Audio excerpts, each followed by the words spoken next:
After several leaks and rumors, Motorola's One series is finally official. Yes, at the ongoing IFA conference in Berlin, the brand has just taken the covers off its latest smartphones, and the one I am holding right now is One Power, which is the higher end version of the One, and it's definitely a different beast altogether as compared to the glass sandwich design available on the One. You get a metal finish. Yes, it's a metal unibody design, and it's also quite hefty. Although that's not without any reason, because the One Power is among the very few smartphones in the market that ship with a beefy 5000 mAh battery capacity. Yes, you heard it right, a 5000 mAh battery capacity. So the smartphone can easily last you more than 1.5 days or even 2 days with ease. And it's also a powerful offering. You get Qualcomm Snapdragon 636 chipset, and you can see the effect of the processor. It's very smooth.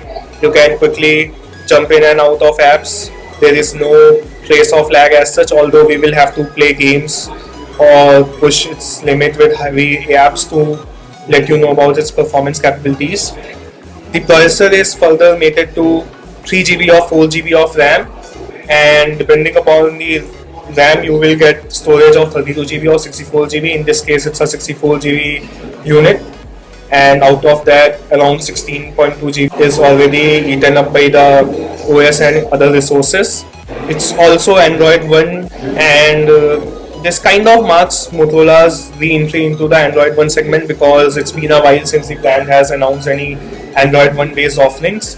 And right now, while it's running Android 8.1.0, the brand has already promised that it will be among the very first set of smartphones to get Android 9.0 Pie update. Talking about the cameras, you get a combination of 16 megapixel primary camera coupled with 5 megapixel secondary shooter, and at the front you get 8 megapixel selfie shooter. So let me just show you the camera app. So this is the selfie. So it seems to be pretty good, and jump to the front camera. So unlike the Moto One, which only offers the capability of bokeh mode with the secondary shooter, here you can also get the option to optically get closer to the subject up to 2x, and then of course there is still zoom of 4x and 8x.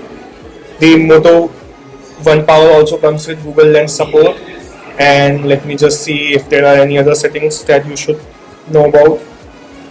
No, so there is night mode, which is interesting, but otherwise the camera app is bare bones. Of course, you get the expert mode to adjust various levels such as ISO, exposure value, shutter speed, and the likes. In terms of the display, you get a 6.2-inch display, which is larger than the 5.9-inch display present on its sibling, and it's a full HD plus resolution, which is also sharper because the sibling ships with HD plus resolution, and it seems to be a nice display. There are no glaring issues when you look at the display from different angles, and brightness levels also seem to be quite nice. So even though it's set at lower brightness level, I don't find any issue in seeing the display, and of course at maximum levels it should be readable under direct sunlight as well. So that brings to an end to this video, where I have just summed up my first impressions of the Moto One Power, and the brand has already stated that the device will be coming to the Indian market in the month of October. However, it hasn't stated the pricing, so we will have to wait for that. But stay tuned to 91 Mobiles to know all the updates on Motorola's latest offerings and more from IFA. This is Nitan signing off. Thanks for watching.